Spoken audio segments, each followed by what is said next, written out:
So, welcome, folks, to another episode of Emergence Technical Chats, our podcast series. My name is Vivek Haldar. I am an advisor to Emergence. And today I am super thrilled to have a very expert panel to discuss the topic of data readiness and how it is a very crucial thing to tackle when we're building AI agents for the enterprise. So before we go any further, let's have a quick round of introductions. And folks, if we could just go around, do quick intros. Yes, sure. My name is Laith. I represent Emergence here in the GCC and the region, working closely with and our clients here in the GCC in different domains on different types of use cases. Glad to be here with you and looking forward to the discussion. So I'll go next. Hi, I'm Nimish. I'm principal data scientist at Emergence, part of engineering team. Okay, I'll go next. Hi, everyone. My name is Chetan. I'm part of Emergence. I work in the product team and I look after agentic data solutions in the company. And yeah, I've been a technologist all my life and looking forward to having a good discussion here. Thanks, everyone. Thank you. Hello, everyone. I'm Kaushik. I'm a director in data and AI, lead GTM and ecosystem for EN. My focus more or less happens on helping organizations move from fragmented data landscapes to AI readiness, governance, and value-driven data ecosystems. So, yeah, Emergence has been building and deploying agents into enterprises for a while now, more than a few years. And as you guys were doing this problem of data readiness kept coming up again and again. So before we even get into, and we'll get to like defining what data readiness means in a little bit, but talk a little bit about this journey, this background. Like, how did this even come up as a problem? What were the common traps or blockers that you were seeing that were even preventing enterprises from fully adopting agents and getting the most out of them? And that's, what brought us to even tackling this as a problem. So talk about that background and in how you came to this. Okay, I'll start and others feel free to chime in. So that's a great start, a very good question. Before we even started thinking about data readiness as a product or offering, we did a couple of user interviews, and a lot of us here in the company as well have got strong data backgrounds too. So we've lived through the pains of getting access to clean data even before we start thinking about building the right models or using it for visualization or getting insights, right? So we talked to people across an organization's hierarchy, starting from execs to GMs to data engineers to data stewards to people who actually do DevOps and infra work, right? So, and what came out was one of the key findings was that it's basically, I'll give an analogy. So if you can go buy a Formula One car, and if you want to drive it on a dirt road, it's not going to work, right? And everybody's obsessing about the car being the model here, and there's not enough attention given to the actual road, which is data in our case, right? So until we fix those issues, there's no point talking about what LLM should I be using, right? It doesn't make sense at all. And that's why we thought maybe we should starting more about fixing the road and fixing the data first before we start worrying about what models to use. Yeah, that's a great background, Chetan. Anyone else Yeah, want to add some more color on just the yeah. background of like why even is data readiness important? Look, I think like any other technology, it'll first hit trust barriers with users and enterprises. And that basically comes in different forms. These models hallucinate and we're not getting reliable output. We need to be sure that this automation can take care of things without giving us legal liabilities, for example, for certain use cases in banking or in telecom or in any heavy regulated industry. And if you look at this problem space, data is the starting point, right? If you don't have the proper data and the clean data and the accurate, correct, good quality data, then your output is based on a probabilistic model, right? It's going to basically give you wrong outputs most likely. But there are also other angles that play into that, building trust into the output of AI. Um, so yeah, data is the starting point, and it's the first thing that organizations started facing and started working on. And there's been lots of projects and improvement on that in that space in the past few years as well. So one interesting point that we have always seen, data readiness is not only about quality and structure, right? It's also about how do you manage the control of the data. And often in the GCC at least, sovereignty is a very important word when it comes to government regulated sectors, where we have often seen that how do you distribute data, how do sovereign data architectures work out are very, very important. And hence the definition of ready data is very different. While you could have ready data, whether it's in the right structured environment and governed properly, is also another element of this data readiness that we are talking about. It makes sense. So that's great background to have. So let's go a bit deeper. So data readiness is kind of a very common issue, as you guys described. So let's try to define this in a little bit more detail. So as we talk about data readiness, how would you define it? What are the main components of being data ready? Let's talk about that for a bit, and then we'll get into how AI and agents come into all this. So I can maybe start and Chris can chip in. Data readiness, I think there are multiple dimensions to this, like completeness, right? That data should be complete so that agents or any applications do not assume meaning that it's not complete. Then there is the data has to be fresh. There should be freshness component. It should not access outdated data set. It should be consistent. The meaning of the same entity across different maybe schemas or tables, right? It should not be multiple. It should be the same. You should establish the lineage. What is the source of this data? Where does it come from, which metric get computed from which raw tables, right? All that lineage has to be established. And finally, it should be traceable, as well as there should be conflict resolution. So if you look at the enterprise data, it's messy. There are a lot of these conflicted entities, sources of data. How do you come up with a resolution for that data, right? So I think that's also important. So these are a few kind of dimensions, right? In agentic world, probably we will also maybe include the semantics, the meaning part of each of your data assets. But yeah, this is roughly few dimensions of data readiness. Yeah, sure. I'll just add to what Nimish mentioned. Here again, I'll maybe give a very short analogy as well for audience who are not familiar with the space.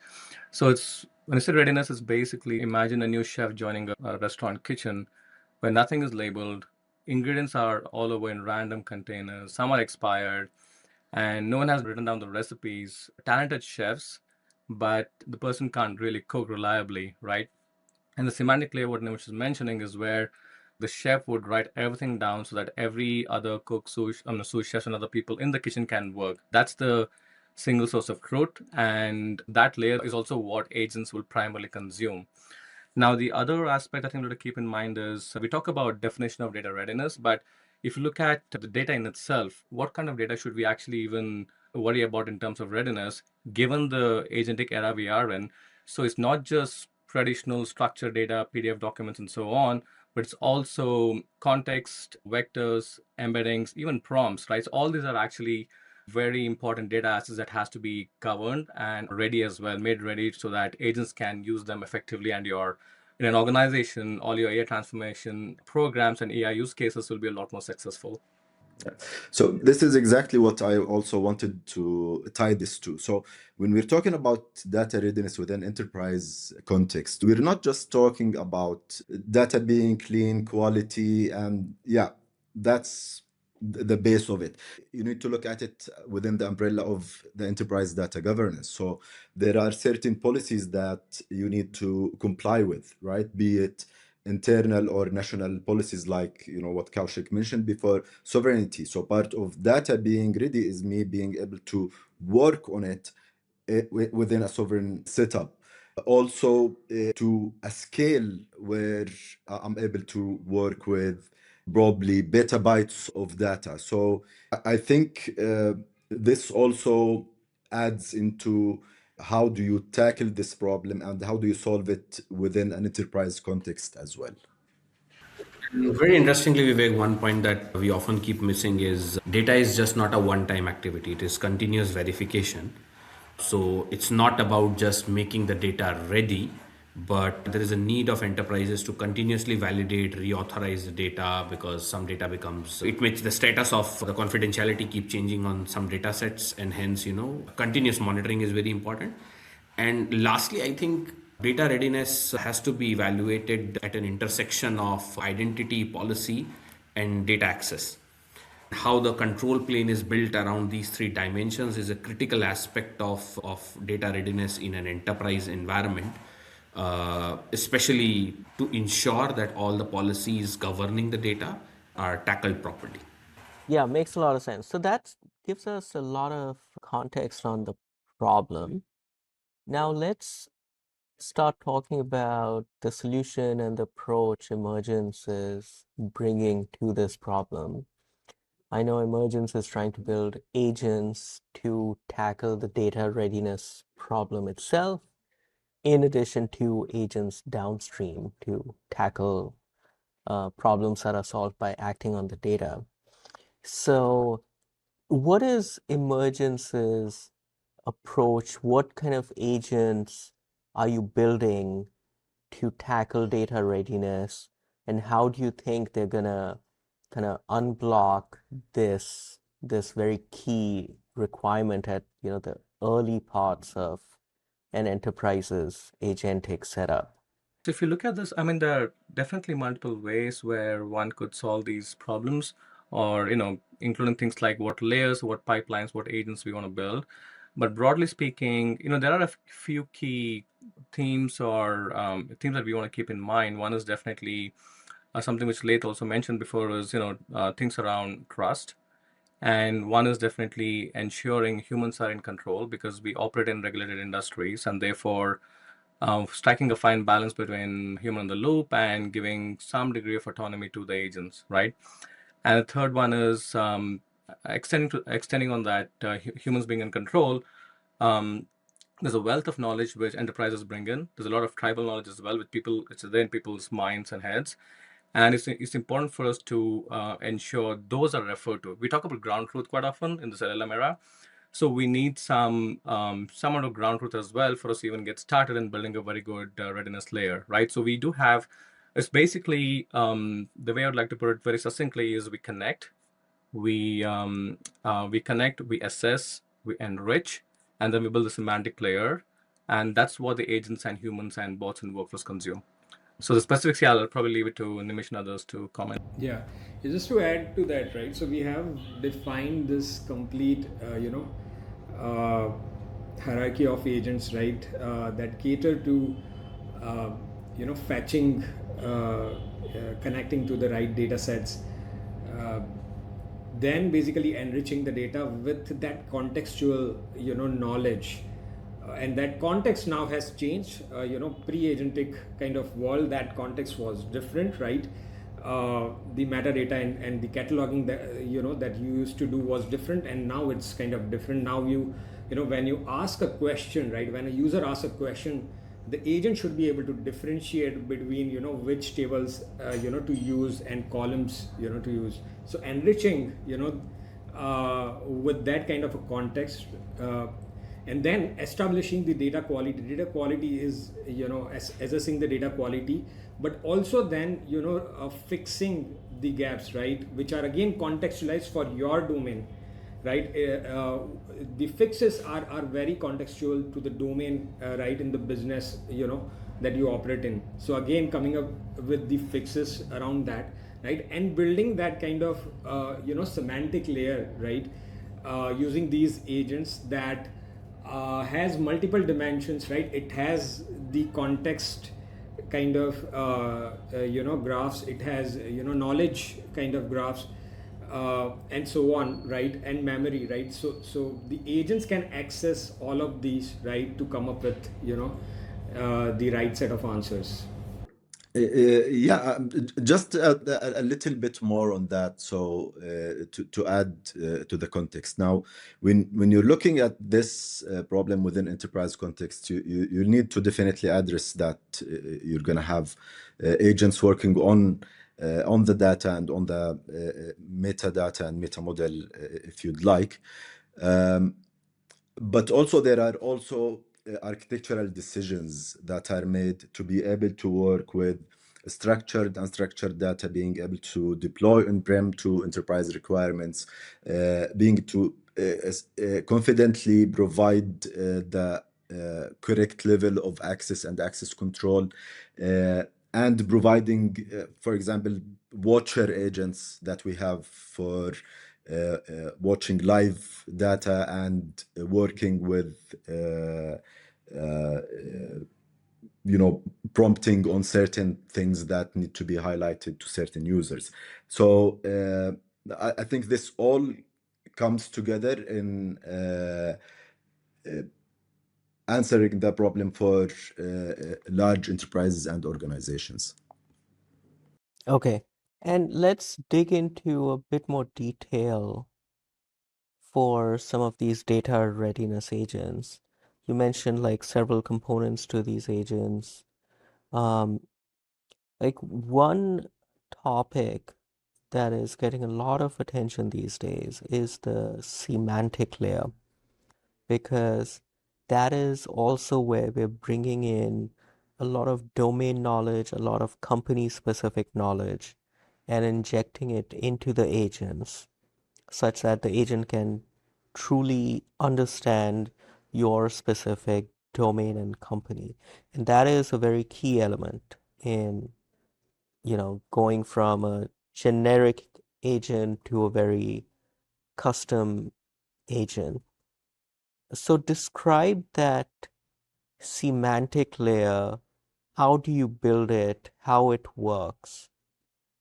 Semantic layer has different components keeping in mind the applications, right, that will access the layer, right? So it's not just now data applications, BI tools, but it will also be agents that will access it, right? So semantic layer has knowledge graph, which is more deterministic kind of components, right?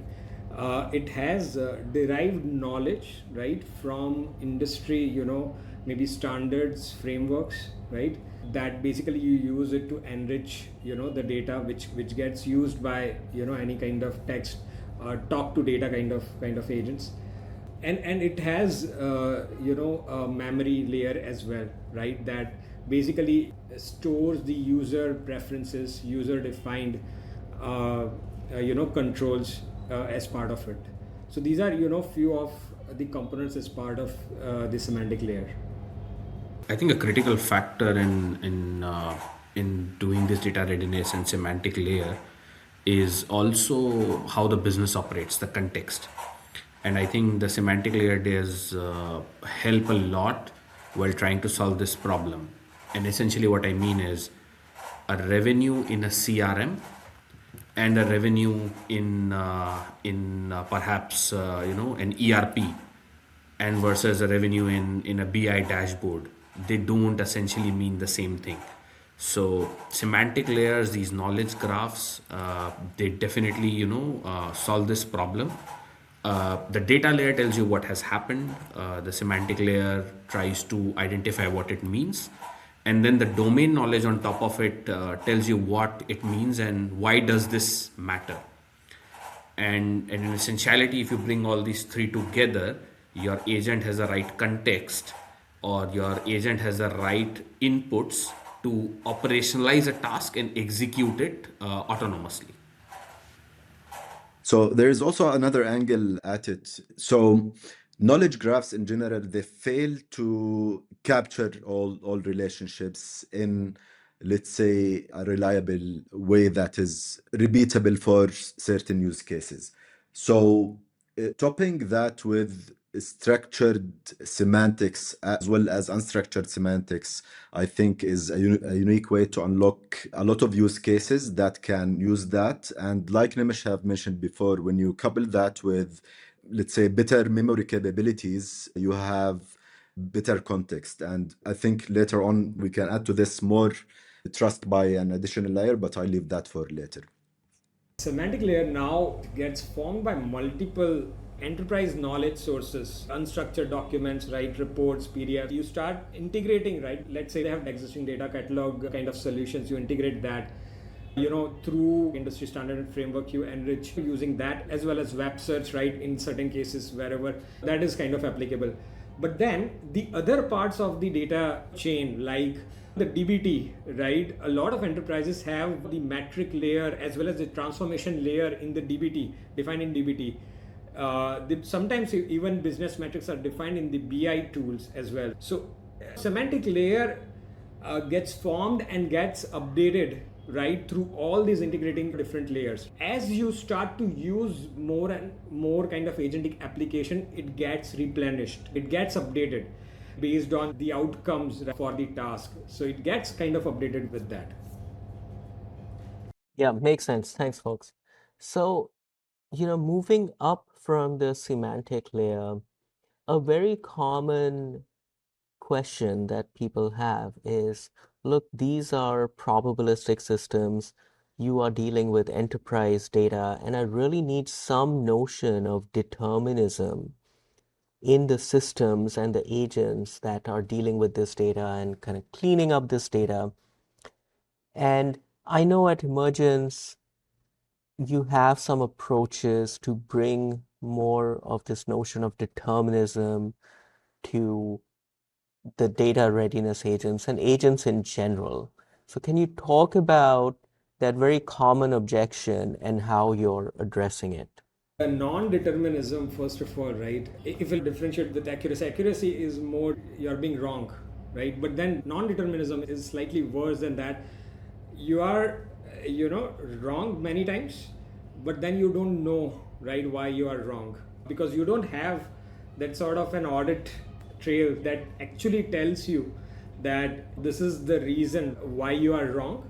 Each time that you provide a set of queries, it generates different output, and you don't know why. So you don't know how to fix this, right? So that's the core of the problem.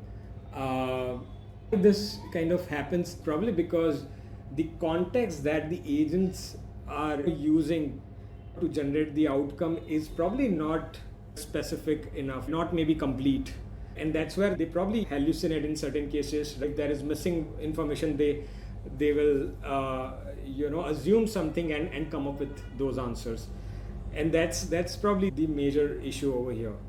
There are different ways through which you can address this, from figuring out that, okay, there is a gap in the knowledge over here. Are there different sources, right, through which you can obtain that missing information? So that can be one aspect to this. The other is the confidence gating, that you generated something but you are not confident about it because of certain missing information.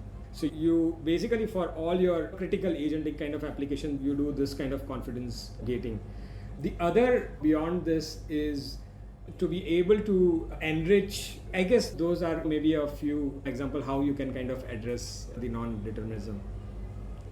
Just one quick point. So Nimish, I know you've been working a little bit on the formal verification, but I'm wondering if you want to share some insights from that piece of work. Yeah, I think that's a good point. So verification, I guess in general, how do you move from this probabilistic output from LLMs and make them more deterministic, is through different verification mechanisms. Neurosymbolic verification, where LLMs will only generate structure certain outcomes, but then there will be kind of a programmatic validation, right, that you will also do, right, as part of that, through basically rules, right? So that is one form of verification. The other is formal verification using approaches like lean or Z3, lean based approach, which is theorem proving.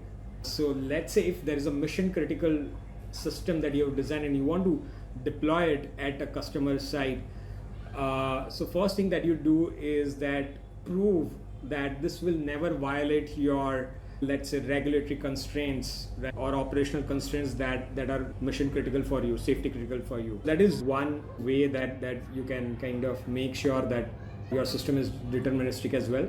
Second is Z3 like SMT based solvers. So we are using that, for example, to do pre-feasibility checks even before you go to LLMs and ask it to generate different solutions for you. It will find out using SMT solver if a valid solution exists for you or not. Within the constraints, it can be also be used for once you generate any solution, is it meeting the certain constraints or not? And it uses something called as negation. So it will find out all possible combinations you are likely to break any of your constraints. And if it finds that, okay, there is no combination which breaks your rule, it will say that, okay, yeah, this is formally verified. The determinism problem this is the important thing to understand, has different solutions depending on the problem. So, for example, if you have a production line that's producing metal, the way you confirm this is metal and not plastic, for example, by using a magnet. Okay.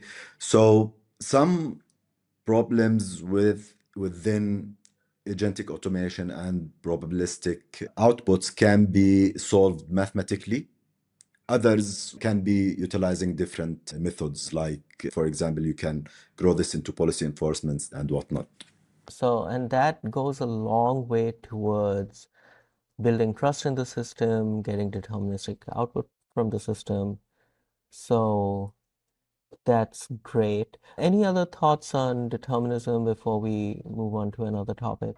Yes, one final point I'd like to make is this reminds me of a quote or a line from, I might be misattributing, Gary Marcus is a professor in New York University. If you go by a calculator and it says, if you see a label on the back of the calculator, and if it says, I'm correct 90% of the time, so would you buy the calculator?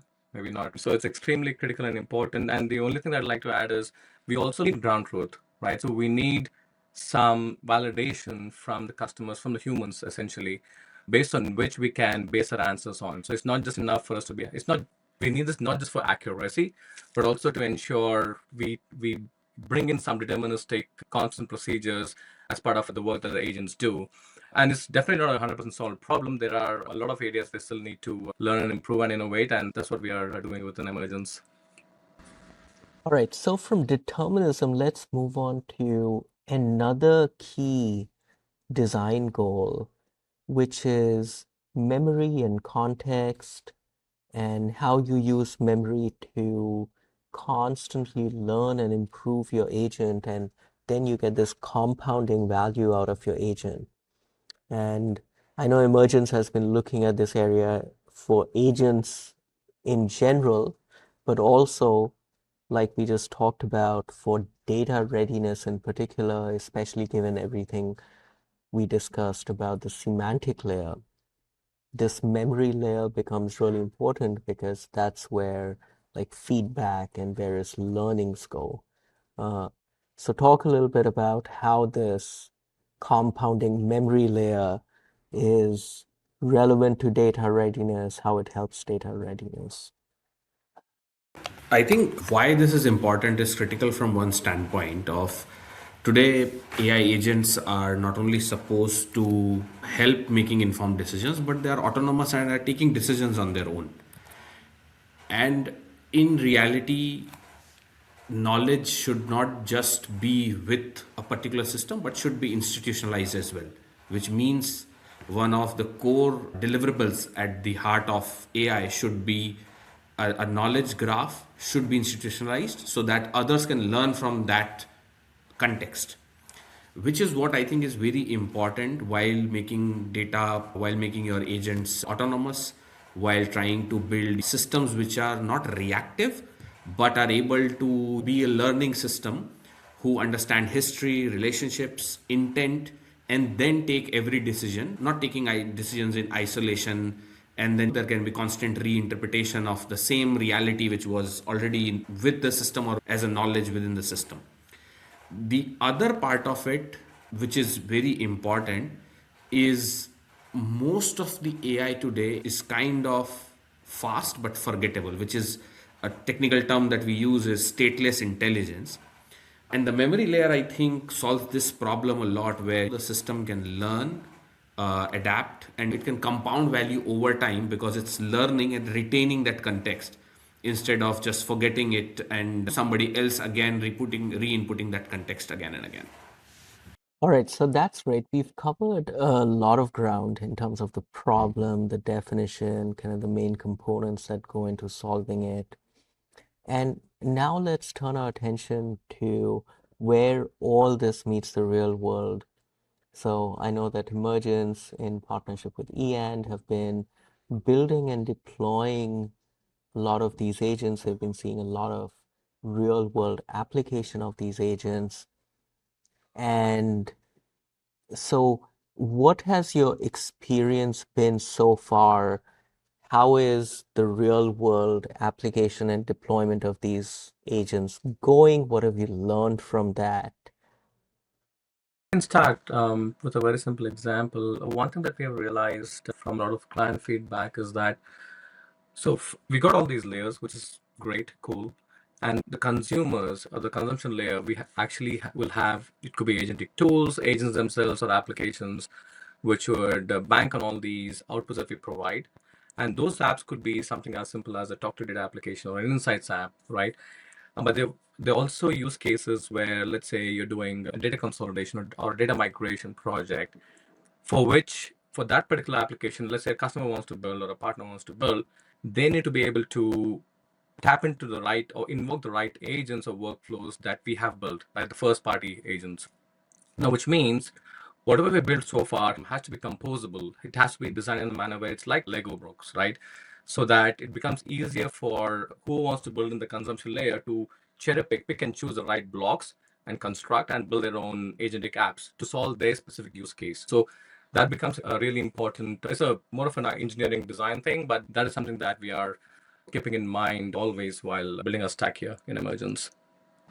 There are also several other developments that come and you start getting from clients. So, for example, enterprises are looking into the economic model of me adopting AI in general. So, what does this mean? Does this mean can I run with local infrastructure? Can I run with smaller models? Can I run completely in-house capability?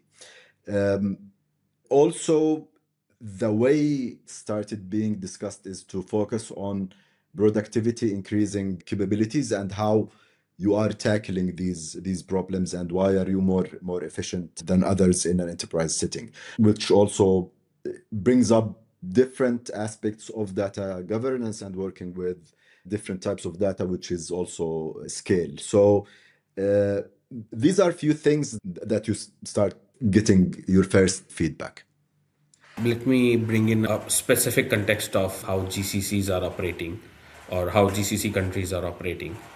If you see, especially in government and enterprises in the region, this kind of a solution directly translates into a higher trust, lower friction, as well as improved citizen customer satisfaction. Very recently, it was announced UAE as a country will have 1 billion agents and 50% of government services will be on agentic. And it's a mammoth exercise if you think of it. If all citizen services are on agentic, which means your human interaction is very limited and your agents need to be not 90% accurate, 100% accurate. And stretching the analogy that Chetan was saying, I would not be comfortable AI driving my car at 100 kilometers per hour with a 90% accuracy, not even at 99% accuracy.